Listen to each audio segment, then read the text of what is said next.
नमस्कार दोस्तों, मैं मनोज शुक्ला स्वागत करता हूँ आप सभी का डिस्कशन विद मनोज के इस चैनल पे।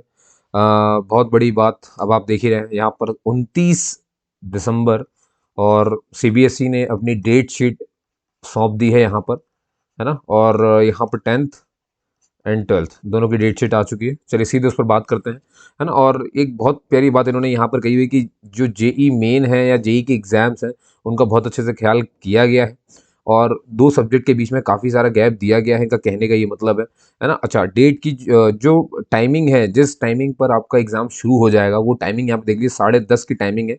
और एक चीज़ और बता देता हूँ मैं आपको, 15 मिनट की आपको रीडिंग दी जा रही है ना, कि 15 मिनट आप जो है रीड कर सकते हैं उस पेपर को और 10:30 बजे आपका एग्ज़ाम शुरू हो जाएगा, ठीक है। अब 10:30 पे कितने बजे शुरू होगा, हो सकता है शायद ये एंट्री टाइम हो या कुछ भी हो, ये तो खैर बाद में धीरे से मालूम चलेगा जब एडमिट कार्ड आने लगेंगे। अब अभी आप यहाँ पे देख रहे हो, ये सेकेंडरी है, ठीक है, सीनियर सेकेंडरी नहीं है, ये 10th है, ठीक है। सेकेंडरी सिर्फ, सीनियर सेकेंडरी इसके बाद मिलेगी, उसकी डेट शीट है। तो अब जैसे कि 15 फरवरी से, जैसा कि इन्होंने कहा था, वेडनेसडे को एग्ज़ाम शुरू हो रहे हैं। लेकिन यहाँ पर देखिए पेंटिंग, राई, गुरुंग, तमंग, शेरपा, थाई, इनके एग्ज़ाम्स हैं ये, है ना। 16 फरवरी को आप देखोगे retail, security, automotive, introduction to finance markets और introduction to tourism, agriculture, food production, banking, insurance, health care, ये सब है, ठीक है। मतलब अभी मेन सब्जेक्ट आए नहीं है, ये जिनके भी होंगे वो देख लेंगे इस तरह के। और ये हिंदुस्तानी म्यूजिकल और वोकल सिस्टम में है और अकाउंटेंसी वगैरह यहाँ पर 20 अभी मतलब देखिए 10th के जो मेन सब्जेक्ट्स आते हैं वो भी आए नहीं है यहाँ पर, है ना।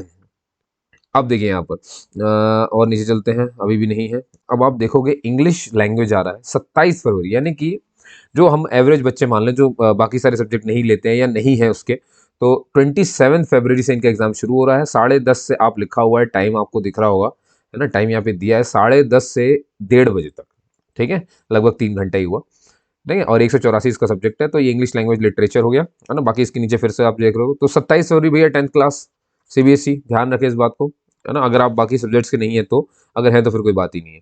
फिर अगला आपको दिखेगा साइंस, आपको 4 मार्च का है, ठीक है। यानी एक हो गया आपको 27 फेब का, ठीक, ये इंग्लिश का हो गया आपको। और फिर आपको क्या मिल रहा है 4 मार्च को, 4 मार्च, अगला 4 मार्च है, वो है साइंस का पेपर, ठीक है। 4 मार्च को आपका साइंस का पेपर है, तो उस हिसाब से अपनी तैयारी शुरू कर दीजिए अगर नहीं है तो, ठीक है। सब कुछ पढ़ने लगी है, बहुत सारी बातें हैं इसमें पढ़ने के लिए, एक्टिविटी वगैरह इस बार पढ़ के जाइएगा, क्योंकि हो सकता है सैम्पल पेपर में डायग्राम वगैरह शो किए हैं, शायद इस बार दे दें। और अब आगे चलते हैं, संस्कृत वगैरह किसी का है, कंप्यूटर एप्लीकेशन है तो वो बीच में देख सकता है, वरना सीधे सोशल साइंस तो सबके लिए होता है। तो ये 15 मार्च को हो रहा है, तो आप देख रहे हो सीधे, अगर इसके बीच में किसी का कुछ नहीं है तो साइंस के बाद, यानी 4 मार्च के बाद, 4 मार्च के बाद सीधे 15 मार्च, है ना। तो 27, 4 और ये आ गया 15 मार्च, है ना। 4 को आपका साइंस है और इसमें सोशल साइंस है और ये वाला इंग्लिश है, ठीक है। धीरे धीरे सब याद कर लेना आपको। और हिंदी देख लीजिए यहाँ पे 17 मार्च को, और ज़्यादा गैप ही नहीं दिया यहाँ पे, है ना। 16, मतलब 16 ही तारीख का ही गैप है। और इसके बाद तुरंत आपका हिंदी पड़ जाएगा, अगर आपका हिंदी है कोर्स, ए कोर्स भी। और यहाँ पर देखोगे आप, जब 17 के बाद सीधे 21 मार्च है, सीधे 21 मार्च, और ये मैथ्स का पेपर आपका हो जाएगा यहाँ पर। तो ये है वो 5 सब्जेक्ट, मुझे लगता है, English, social science, science, Hindi और मैथ्स, ठीक है। फिर से याद दिला देता हूँ आपको, 27 मार्च से आपका इंग्लिश का पेपर है, 4 मार्च को आपका साइंस का पेपर है, 15 मार्च को आपका क्या कहते हैं, सोशल साइंस का पेपर है, और 17 मार्च को आपका हिंदी का पेपर है, और 21 मार्च को आपका मैथ्स का पेपर है। मैथ्स में ज़्यादा टाइम नहीं दिया, मुझे लग रहा है 18, 19, 20, 3 दिन ही है आपके पास। तो उस हिसाब से तैयारी करिए। और यहाँ हिंदी में तो कोई टाइम ही नहीं दिया, और बस यहाँ साइंस में खूब टाइम दिया आपको, 4 से 15 बहुत बड़ा गैप होता है ना। 4 से सोशल साइंस में आपको गैप दिया है, साइंस में गैप नहीं दिया है। साइंस में भी है कितना, 27 है ना, 27, 28 हो गया, और 29 का तो है ही नहीं महीना, तो फिर सीधे 1, 2, 3, 4 दिन का गैप मिल रहा है ना। करीब करीब 4 दिन का गैप है आपको। साइंस के लिए अगर प्रिपेयर होना है तो 4 दिन मिलेंगे, तो भैया देखो, मैं तो ये कहूँगा इसमें 4 दिन में तो कुछ ना पढ़ पाओगे आप, सिर्फ रिवीजन ही हो सकता है, इसलिए पहले से पढ़ के रख लो, ठीक है। कोर्स के हिसाब से वैसे ही बहुत कुछ तो डिलीट चल रहा है, आपने देख ही लिया होगा उसको, ठीक है। और ये देखिए 15 मिनट रीडिंग के दिए हुए हैं, ठीक है। उम्मीद कर रहा हूँ आप समझ गए होंगे, ठीक है। आपको 4 दिन का गैप है, जो मेन सब्जेक्ट है जो टफ लगते हैं लोगों को, वो एक साइंस है, जो 4 दिन का गैप मिला, वो 4 मार्च को आपको साइंस का पेपर है, 15 मार्च को आपको सोशल साइंस का पेपर है, 17 मार्च को आपका हिंदी का पेपर है, और 21 मार्च को आपको मैथ्स का पेपर है, ठीक है। चलिए अब आगे बढ़ते हैं यहाँ से। और अब आता है ये सीनियर सेकेंडरी आ गया, जैसे कि मैंने कहा ये 12th का एग्जाम है। किसका है ये, 12th का, ठीक है। और इनके में भी ये बहुत सारे एग्जाम्स आ रहे हैं बीच में, लेकिन मैंने पहले ही गोले लगा दिए हैं जहाँ पे आपको देखना है, ये देखिए, है ना। ये केमिस्ट्री आ गई यहाँ पे। अच्छा हाँ, इंग्लिश कोर इलेक्टिव अगर किसी की है तो 24 फरवरी को है वो, लेकिन मेन केमिस्ट्री दोस्तों 28 फरवरी, मतलब जहाँ 10th का मेन सब्जेक्ट 27 मार्च से, मतलब 27 मार्च से हम मान ले वो, वहीं पर 12th का आप देखोगे 28, मतलब फरवरी का लास्ट डे ले लिया, केमिस्ट्री उसी दिन होनी है। और पता है इसके ठीक इतने दिन बाद 6 मार्च को, यानी कितना दिन का गैप मिल रहा है आपको, 1 2 3 4 5, 1 2 3 4 5, 5 दिन मिल रहे हैं। 5 डेज के गैप के बाद आपका फिजिक्स का पेपर होने वाला है, ये आप ध्यान रखें। ठीक है, मैं पहले बता दूं, 28 मार्च को, 28 फरवरी को आपका केमिस्ट्री है, और 5 दिन का गैप मिलेगा, और 6 मार्च को आपका हो जाएगा फिजिक्स। ठीक है, ये फिजिक्स हो जाएगा। अब आप नीचे चले आइए, फिर ये आ गया, फिर मैथ्स अप्लाइड, और मैथ्स वाले जितने भी हैं भैया वो 11 मार्च के लिए आप तैयार रहें। ठीक है, आप बहुत ध्यान से देखना जरा, 6 मार्च के बाद सीधे 11 मार्च आ गए, यानी कि 6 के बाद देख लो जरा कितने दिन आते हैं, 7 8 9 10, कितने दिन मिल रहे हैं, 4 डेज। 4 डेज हैं आपके पास, और आपका मैथ्स आ जाएगा। 4 डेज के बाद मैथ्स आ जाएगा। ठीक है, मतलब ऐसा समझ जाइए कि 5 डेज हैं आपके पास फिजिक्स के लिए। ठीक है, 4 डेज हैं गैप, मैं बता रहा हूँ आपको मैथ्स के लिए, 4 डेज का गैप है, ये गैप लिख रहा हूँ मैं यहाँ पे, है ना, गैप लिख रहा हूँ। तो 5 दिन का गैप आपके फिजिक्स में, 4 दिन का गैप आपके मैथ्स में। और ये देखो फिजिकल एजुकेशन में तो कुछ भी नहीं दिया, 1 दिन का गैप है भाई, 12 को छुट्टी, 13 को पेपर हो जाएगा आपका फिजिकल एजुकेशन का।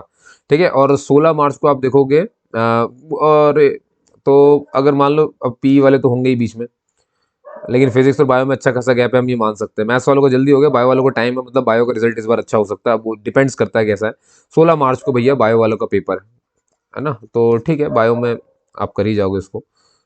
ठीक है, और यहाँ पर ये बाकी है होम साइंस, सोशियोलॉजी और अकाउंटेंसी, और इस तरह से। और भैया 15 मिनट का टाइम आपको ही मिला है, तो मैं समझ गया हूँगा, है ना, कि शायद आप समझ गए हो कि क्या करना है आपको, है ना। गैप बहुत कम दिए हैं, कह तो रहे हैं बहुत अच्छे हैं, पर ठीक है, इतना नहीं है गैप, ये काफ़ी है, सफिशिएंट है।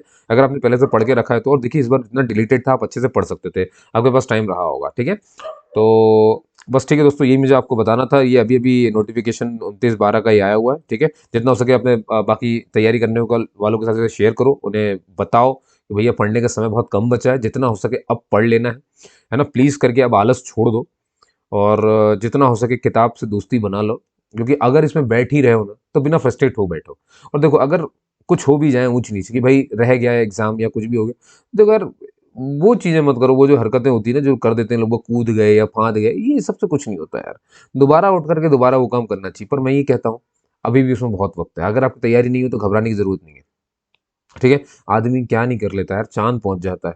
एक एक दिन में कॉलेज में इंसान पढ़ पढ़ के पास होने चला जाता है, कि आप एक दिन में यहाँ पर नहीं पढ़ सकते, एटीट्यूड वही रखिए, सब हो जाता है। बस बात वही है कि भाई आपके पास जगाने वाले हैं कि नहीं, है ना, आपके पास पीछे पड़ने वाले लोग हैं कि नहीं, बस इस हिसाब से काम करिए, सब कुछ ईजी है ना, कोई मतलब नहीं है। मैं पहले बता रहा हूँ आपको, बहुत आराम से काम करो, इतने अच्छे से काम करो आप, ये नंबर आपके कल को कोई नहीं पूछेगा।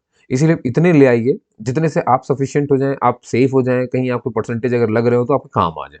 ठीक है, बाकी हेडेक लेने की जरूरत नहीं है, वैसे भी कोर्स रिलेटेड है, आप 2 4 बार भी कोई चीज़ याद नहीं हो रही ना, उसे 2 4 बार सुबह सुबह उठ करके पढ़ दीजिए। मैं सच बता रहा हूँ, कोई भी चीज़ पढ़ दीजिए, कितना भी खतरनाक क्यों ना हो, कि भैया इलेक्ट्रॉन की वेलोसिटी आपको याद नहीं हो रही, उसकी एक्सेलरेशन याद नहीं हो रही, रेडियस ऑर्बिटल का याद नहीं हो रहा, सुबह सुबह उठ के पढ़ लीजिए, सब याद हो जाता है।